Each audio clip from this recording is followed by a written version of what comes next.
Bonjour à toutes et à tous les amis, c'est Axel, on se retrouve pour la review de Raw qui sera, je le précise dès maintenant, la dernière review de Raw avant plusieurs semaines, puisque en fin de semaine là, je décolle en direction de WrestleMania, je me fais un petit road trip au passage, je prends quelques vacances, donc pendant environ 3 semaines il n'y aura plus de vidéos, si ce n'est peut-être des vlogs qui sortiront au fur et à mesure, mais en tout cas il y aura moins de vidéos sur la chaîne. Je vous remercie d'avance pour votre compréhension. Je vous invite d'ailleurs à me rejoindre sur tous mes réseaux sociaux. Les liens sont dans la description, que ce soit Twitter, Instagram, TikTok, etc. Je posterai toute mon aventure WrestleMania sur ces réseaux-là. Donc n'hésitez pas à me rejoindre. Ceci étant dit les amis, on est parti pour la review du Raw de cette semaine qui a lieu du côté de Saint-Louis, dans le Missouri. Et on a encore une fois un gros programme à l'approche de WrestleMania. C'est l'avant-dernier Raw d'avant WrestleMania. Et on va commencer avec le premier point qui concerne un combat frère contre frère. Effectivement, vous allez le voir, c'est désormais officiel. On a Sami Zayn et Kevin Owens qui vont faire leur entrée à Raw et qui vont déjà se prendre une belle petite ovation. Ça fait plaisir de les revoir ensemble les deux. On a ensuite Sami Zayn et Kevin Owens qui vont lancer un challenge aux Usos. Les Usos vont ensuite arriver. On a Jimmy Uso qui dans un premier temps va refuser le challenge. Et c'est finalement Jay qui va dire c'est peut-être le seul moyen d'enterrer définitivement Kevin Owens et Sami Zayn, donc on va accepter le challenge et donc le match est officiel à WrestleMania entre Jimmy Jey Uso et Kevin Owens et Sami Zayn, match qui sera pour les titres unifiés par équipe, donc je trouve que c'est une excellente nouvelle, on s'y attendait forcément, on va pas se mentir. Le match, c'était qu'une question de temps pour qu'il soit officialisé, mais je trouve que c'est une très bonne chose. Ensuite, ça va un petit peu éclater entre les deux équipes. Et pour ce segment, pour conclure, j'ai mis une note de 8 sur 10. On continue avec Austin Theory qui affronte Montez-Ford. C'était effectivement un match prévu depuis la semaine dernière. On a un excellent match. J'en avais parlé avec vous la semaine dernière. Je vous avais dit que ce match allait être très bon et ça a été le cas. On a eu un très bon match entre les deux et en plus de ça, on a une victoire clean de Austin Theory qui s'installe encore une fois comme quelqu'un de crédible face à John Cena dans le match pour le titre des États-Unis à WrestleMania et ça c'est très important, donc je suis content qu'il ait eu cette victoire suite à ce très bon match face à Montez-Ford. J'ai beaucoup aimé ce segment là du show. Ensuite on a Austin Theory qui va tacler un petit peu John Cena avec le micro très rapidement juste après le match. Donc voilà, John Cena toujours absent, j'espère qu'il sera là la semaine prochaine quand même parce qu'au final on aura eu John Cena qu'une seule fois et ça c'est ce que je trouve un petit peu dommage dans cette rivalité. Donc j'espère qu'il sera là du côté de Phoenix pour le dernier Raw avant WrestleMania. Pour ce match j'ai mis un 7 sur 10 parce que selon moi il le mérite très clairement. On enchaîne avec le troisième point de la soirée et oui, je vais parler d'une victoire en moins de 2 minutes. C'est Omos qui affronte Mustafa Ali. Donc on va pas se mentir, clairement c'est un squash. C'est un squash de Omos sur Mustafa Ali. Donc j'ai pas grand chose à ajouter si ce n'est que voilà pour teaser la rivalité face à Lesnar. Là c'est pareil, on nous met des petits clips vidéo et c'est tout, pas de présence de Lesnar. Donc bon, c'est vrai que ce qui rendait la rivalité un minimum intéressante, c'était les face-à-face entre Lesnar et Omos qui restaient quand même relativement impressionnants. Et bah là Omos il se débrouille tout seul comme un grand, c'est le cas de le dire, et il affronte Mustafa Ali et il le bat en moins de 2 minutes. Donc autant vous dire que c'était pas le segment le plus intéressant de la soirée, donc pour ces raisons, j'ai mis 3 sur 10. On continue les amis avec Seth Rollins qui s'invite dans l'Impulsive TV. Effectivement le segment de Logan Paul, pardon. Donc on a premièrement Logan Paul qui va faire son entrée, qui va comme à son habitude qui va commencer à narguer un petit peu le public, qui va tacler le public de Saint-Louis.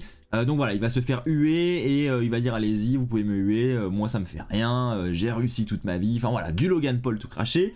Et ensuite, il va parler de son match face à Seth Rollins. Il dit voilà, le match face à Rollins à WrestleMania, il sera sans aucun doute très très bon, il n'y a aucun souci là-dessus. Et ensuite, il va s'amuser à diffuser des petits replays des différentes droites qu'il a pu asséner à Seth Rollins. Et ensuite, son micro va se couper. Et ensuite, on va s'apercevoir que c'est Seth Rollins qui est dans le camion des producteurs qui s'amuse à couper le micro de Logan Paul et qui va dire que pour sauver tout ce qui vient de se passer, pour sauver ce show un petit peu catastrophique de Logan Paul sur le ring, il a une solution. Il appuie sur un bouton et là c'est la musique de Seth Rollins qui retentit dans l'arène, donc c'est un segment assez fun. Rollins va ensuite arriver et puis là ça va directement éclater entre les deux superstars. Ça va se battre à l'extérieur, on a Rollins qui va tenter un saut sur Logan Paul sur la table mais ce sera esquivé. Finalement c'est Rollins qui va sauter sur les officiels et ensuite Logan Paul va réussir à placer une énième droite sur Seth Rollins et le segment va se conclure ainsi avec une célébration un peu avec fierté de Logan Paul. Donc voilà, j'ai trouvé que c'était voilà, la rivalité continue à être bien amenée pour WrestleMania et je trouve que là au moins on en a eu une rivalité, ce qui n'est pas le cas de tous les matchs, on va y revenir plus tard là, mais voilà, là il faut le souligner, au moins il se passe des choses dans cette rivalité, donc pour cette raison j'ai mis un 7 sur 10. On passe au 5e point de la soirée avec Dominic qui challenge encore son père pour un match à WrestleMania. Effectivement, cette semaine, il a un match face à Johnny Gargano. Donc en plus d'avoir un match qui est relativement bon, je trouve, face à Johnny Gargano, voilà, on aura un beau petit finish. Franchement, j'ai beaucoup aimé le match. Donc victoire de Dominic et après, il va prendre le micro. Il va dire que voilà, Rey Mysterio n'a toujours pas accepté son challenge, que ce vendredi, SmackDown a lieu du côté de Vegas et que toute sa famille sera là et donc il en profitera pour encore une fois proposer à son père de l'affronter à WrestleMania. Donc on devrait avoir un segment entre Rey Mysterio et Dominic du côté de SmackDown en fin de semaine et qui sait, peut-être que c'est à partir de ce show là que le match deviendra officiel pour WrestleMania et que Rey Mysterio acceptera d'affronter son fils. Voilà, j'ai trouvé que c'était un beau petit match face à Johnny Gargano et le segment pour nous teaser la rivalité avec Rey Mysterio juste après, c'était pas mal non plus, donc pour ces raisons, j'ai mis un petit 6 sur 10. On continue avec Rhea Ripley qui affronte Bayley. Et quand je parlais de rivalité qui était totalement absente à l'approche de WrestleMania, je parle évidemment de cette rivalité entre Rhea Ripley et Charlotte Flair. Parce qu'effectivement, on a Rhea Ripley qui fait son entrée, qui va commencer un speech en taclant Charlotte Flair, en disant que voilà, WrestleMania, Charlotte Flair va un petit peu faire partie du passé, on va l'oublier, et puis Rhea Ripley va prendre sa place, etc. Bon, un speech un peu bateau, mais Charlotte Flair n'est toujours pas là.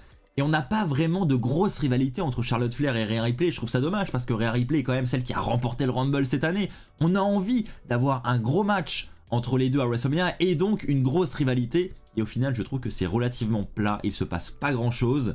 Et voilà, quand elles sont chacune de leur côté à mettre en avant la rivalité, bah ça marche pas pareil que quand elles sont toutes les deux en même temps sur le ring.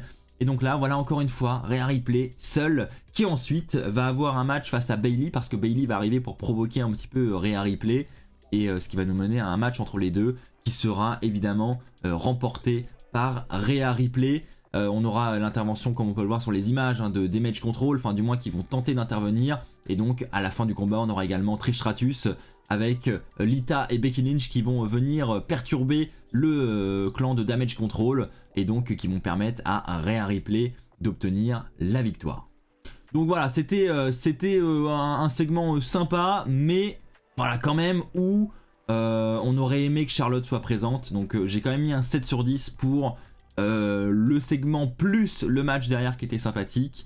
Mais encore une fois, je le souligne, c'est quand même dommage de ne pas réussir à avoir Charlotte Flair.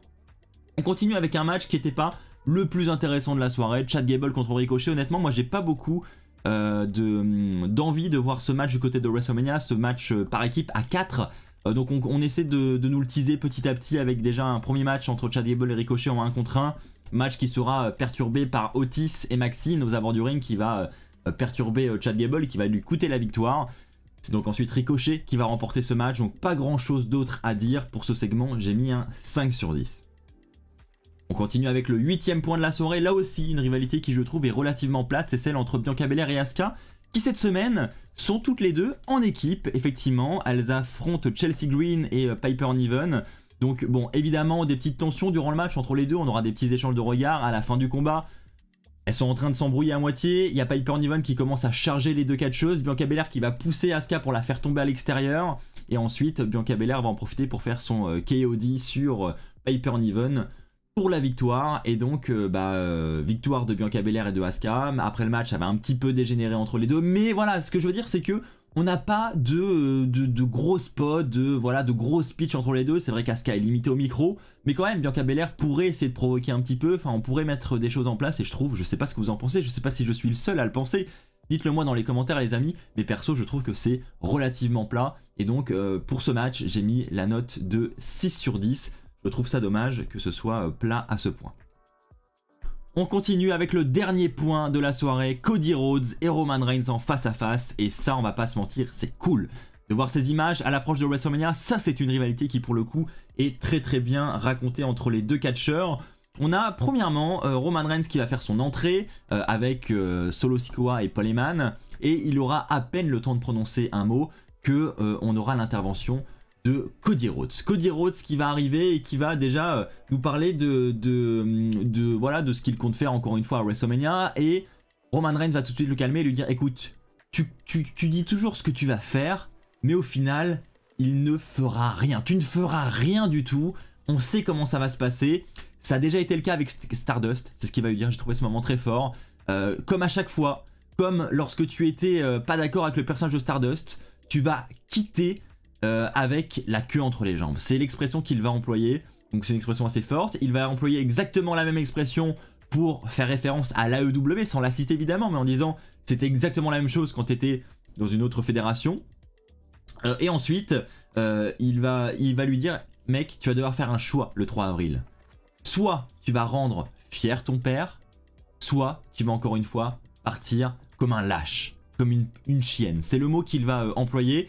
Donc des mots assez forts. Et ensuite, Cody Rhodes va lui dire écoute, mon père ne sera pas là à WrestleMania, donc garde-le loin de tout ça. À WrestleMania, c'est toi contre moi. Et le 3 avril, c'est toi qui vas devoir te réveiller avec ce goût amer de la défaite que tu n'as pas connu depuis longtemps. Et autre chose, c'est que tu vas te réveiller avec Jey Uso qui aura quitté la Bloodline, Jimmy Uso qui aura quitté la Bloodline, Solo Sikoa qui aura quitté la Bloodline, et ton avocat qui ne sera plus avec toi également. Donc voilà, des mots assez forts. Ensuite, on a Roman Reigns qui va vouloir répondre, mais qui finalement va lâcher le micro et va quitter le ring. Il va demander à Solo Sikoa de le rejoindre. Solo Sikoa va commencer à s'exécuter. Et là, il y a Cody Rhodes qui va lui dire tu vois, qu'est-ce que je viens de te dire, Solo? Tu ne fais que obéir. Tu n'es même pas toi-même.